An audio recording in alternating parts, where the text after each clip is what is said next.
할렐루야. 2025년 4월 18일 아침을 여는 큐티입니다. 오늘 또 예수 그리스도의 그 고난 주간을 묵상하며 예수 그리스도 안에서 승리하며 나가는 저와 우리 성도님들이 되길 소망합니다. 오늘 우리가 함께 볼 본문은 마가복음 15장 33절에서 41절까지 말씀을 함께 우리가 묵상하길 소망합니다. 사랑의 원탄자로 불리는 손양원 목사님 이야기는 우리가 너무나 잘 알고 있습니다. 1938년 평양 신학교회를 졸업한 뒤 전도사가 된 손양원 목사님은 1939년 전라도 여수에 있는 애양원 교회의 청빙을 받으셨습니다. 애양원은 한센병 환자들이 위한 치료와 수용 시설이었습니다. 그 당시 일화 중 하나로 환자들 중 상태가 심각한 환자들에만 격리해 놓은 방이 있었습니다. 간호사들조차 신문지를 깔고 들어가니 그런 행동에 모욕감을 느낀 환자 중 하나가 우리가 짐승이냐? 우리도 똑같은 사람이다 라고 외치며 간호사들 중 하나를 목침으로 때려 죽이는 사고가 일어났었습니다. 이에 손양원 목사님은 맨발로 그 방에 들어가 간호사를 죽인 그 환자에게 다가갔습니다. 그리고 잠시 기도를 올린 손양원 목사님은 상처를 직접 입으로 빨아 고름을 뺐습니다. 한센병이 전염병인지라 예양원에서 크게 걱정하며 수차례 검사를 시행해봤지만 다행히 목사님에게는 발병되지 않았었는데 이에 그는 진심으로 아쉬워했다라고 이야기합니다. 그러면서 한 이야기가 내가 나병에 걸리면 그들과 똑같아질 거고 그러면 환자들이 나에게 더 거부감이 없이 대할 텐데 그러지 못해서 아쉽다라고 이야기를 했답니다. 이뿐만이 아닙니다. 1948년 발생한 연순 사건으로 그의 두 아들이 죽임을 당했는데 그는 두 아들 장례식 때 오히려 감사의 기도를 하고 이들을 죽인 원수를 자신의 아들로 삼았습니다. 또한 6.25 전쟁 중 돌봐줄 사람이 없는 애양원 환자들을 버리고 갈 수가 없기 때문에 피난을 포기했으며 6.25 전쟁 중 소천하셨다라고 이야기를 합니다. 이처럼 그는 원수마저도 사랑으로 품었기에 지금도 우리에게 큰 귀감이 되고 있습니다. 그런데 여러분, 무엇이 손양원 목사님으로 하여금 원수마저 사랑하게 만들었던 것일까요? 바로 목사님을 먼저 사랑하신 예수님의 사랑 때문이었습니다. 죽음 속에서도 빛나는 예수님의 사랑이 손양원 목사님에게 있었기 때문에 그리고 그것을 알았기에 목사님도 그런 삶들을 살아갈 수 있었던 것입니다. 오늘 본문은 죽음 속에서도 우리를 사랑하시는 예수님의 모습을 담고 있습니다. 오늘 말씀을 통해 그 주님을 여러분 마음에 다시 한 번 더 새겨내기를 간절히 축복합니다. 오늘 본문 34절을 보면 예수님께서는 제9시에 이렇게 큰 소리를 외쳤습니다. 제9시에 예수께서 크게 소리 지르되 엘리 엘리 라박 사막다니 하시니 이를 번역하면 나의 하나님 어찌하여 나를 버리셨나이까 하듯이라. 여러분, 예수님이 왜 이렇게 부르짖었을까요? 그것은 주님께서 인류의 모든 죄를 짊어지시고 죽으시는 순간 하나님과의 단절을 경험하셔야 했기 때문입니다. 하나님은 비록 주님이 그분의 아들이었지만 주님께서 모든 인류의 죄 짐을 짊어지셨기에 그를 죄인으로 취급하여 버리신 것입니다. 우리는 이 사실을 통해 죄의 심각성을 더욱 깨달아야 할 것입니다.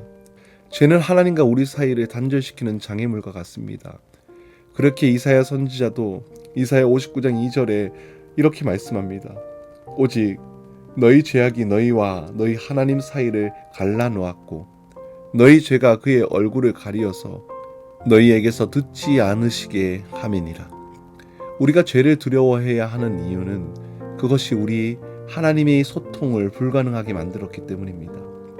죄가 이처럼 무서운 파괴력이 있기 때문에 우리 성도들은 죄를 두려워하고 그것을 멀리하고 피해야 한다라는 겁니다. 아담과 하와는 에덴 동산에서 행복한 나날을 보내다가 어느 날 죄가 그들 속에 들어오자 상황이 갑자기 반전되고 말았습니다. 그들이 누리는 행복이 사라진 것이죠. 그리고 에덴에서 쫓겨나 다시는 그리로 갈 수 없었는데 이것이 바로 하나님과의 교통이 단절된 사람들의 모습입니다. 오늘 죄악의 낙을 누리는 사람들의 모습도 이와 비슷할 겁니다. 그들은 세상의 소망을 두고 열심히 살며 성공했다라는 평가도 받고 칭찬도 받습니다. 하지만 하나님과 단절된 사람들은 마음 가운데 평화가 없고 만족을 누리지 못합니다. 영원한 생명을 얻지 못한다라는 것이죠. 이렇게 하나님과 단절되어 마음 가운데 평화가 없고 만족을 누리지 못하며 영원한 생명을 얻지 못하는 자들을 위하여 우리 주님께서 이 땅에 오셔서 십자가를 지셨습니다. 사랑하는 더 세운교회 성도 여러분, 오늘은 우리 주님께서 우리를 위해서 십자가에서 고통을 당하시고 우리를 위해 물과 피를 쏟으시며 운명하신 날입니다. 여러분, 예수님의 십자가는 단지 고통의 상징이 아닙니다. 그것은 사랑의 가장 깊은 표현입니다. 인간의 모든 죄와 아픔, 절망과 외로움을 그분이 친히 지셨습니다. 그리고 그 사랑으로 우리 모두를 품어주셨습니다. 우리는 종종 하나님이 나를 사랑하시는지 모르겠다라고 느낄 때가 있습니다. 삶이 힘들고 기도가 막힐 때가 특히 그렇죠. 그런데 여러분, 그럴 때마다 우리는 십자가를 바라보아야 할 것입니다. 십자가는 우리에게도 이 시간에 이렇게 단호히 말합니다. 너는 지금 사랑을 받고 있는 존재이다. 십자가는 고난 끝이 아닙니다. 그것은 부활과 생명의 시작이죠.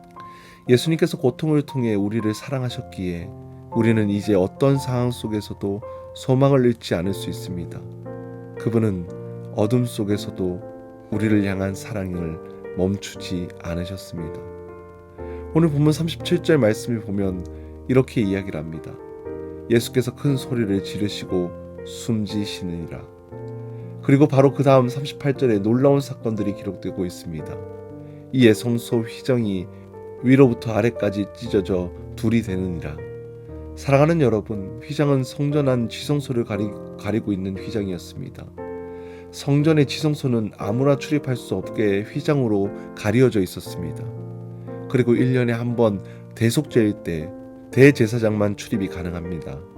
모든 사람, 심지어 제사장들에게도 출입이 엄격하게 제한된 매우 특별한 장소였습니다. 그런데 그 휘장이 찢어졌다라는 것은 이제 누구든지 예수 그리스도를 통해 하나님께로 나아갈 수 있게 되었음을 의미하는 것입니다. 주님께서 자신의 육체로 이 문을 열어두신 것입니다. 이제는 누구라도 예수님의 피를 힘입어 그곳으로 나아갈 수 있습니다. 우리가 잘 알고 있는 요한복음 14장 6절 말씀에 보면 예수께서 이르시되 내가 곧 길이요 진리요 생명이니 나로 말미암지 않고는 아버지께로 올 자가 없느니라. 구약시대에는 오직 대사장만을 통해서 하나님께로 나아갈 수 있었지만 이제는 예수님으로 말미암아 누구든지 하나님께 자유롭게 나아갈 수 있게 되었습니다. 예수님의 죽음은 단지 한 사람의 비극이 아니라 모든 인류에게 열린 소망문이었습니다.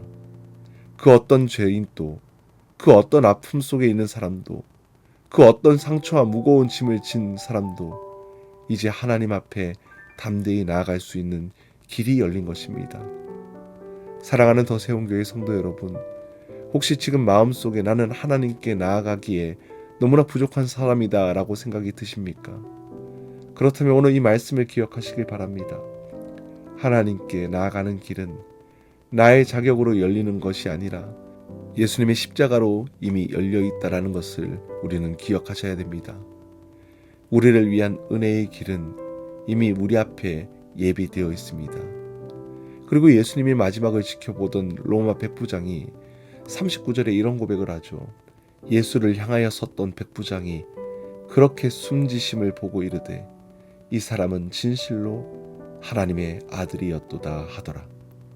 그는 예수님의 고난과 죽음을 바라보며 그분의 본질을 보게 됩니다. 그는 예수님의 기적을 본 자가 아니었습니다. 그리고 예수님의 부활을 목격한 자도 아니었습니다. 예수님에 대해 전혀 몰랐던 자였습니다. 그러나 그는 그 모든 고난을 감당하는 예수님의 모습을 통해 그분의 사랑과 거룩함과 하나되심을 보게 되었습니다. 사랑하는 성도 여러분, 우리의 신앙도 마찬가지입니다. 어떤 위대한 체험보다 주님의 고난 앞에서 우리가 그 사랑을 어떻게 바라보고 어떻게 반응을 하느냐가 더 중요할 것입니다. 주님의 고통을 함께 바라볼 때 우리 안에서 새로운 시선이 열리게 될 것입니다. 그리고 그 시선을 우리의 삶을 바꾸게 될 것입니다. 오늘 우리가 이 말씀을 묵상하면서 우리가 기억하며 나가기를 소망합니다. 우리 주님은 어둠 속에서도 우리를 위해 싸우셨던 분이다. 그리고 하나님의 침묵 속에서도 끝까지 사랑하셨습니다. 그리고 마침내 열린 휘장과 백부장의 고백, 여인들의 헌신 속에서 하나님의 사랑은 온전히 드러나셨습니다. 우리는 그 사랑 때문에 예배를 드릴 수 있고 그 사랑 가운데 천국을 소망하며 살아갈 수 있게 되었습니다. 그 사랑 때문에 우리는 구원을 얻었습니다. 오늘도 그 사랑은 변함없이 우리의 곁에 있습니다. 우리가 할 일은 단 한 가지입니다. 사랑 안에 머무는 것, 그 사랑을 바라보는 것, 그 사랑을 따라 살아가는 것입니다. 2025년 고난주간 연례 행사처럼 무의미하게 보내는 것이 아니라 고난주간 남은 한 주를 우리들이 십자가 앞에서 다시 위로를 받고 다시 힘을 얻어서 전진하며 나가기를 소망합니다. 그리고 돌아오는 부활주일 많은 사람들과 함께 그 부활의 기쁨을 나누는 저와 우리 성도님들이 되길 주님 이름으로 간절히 축복합니다.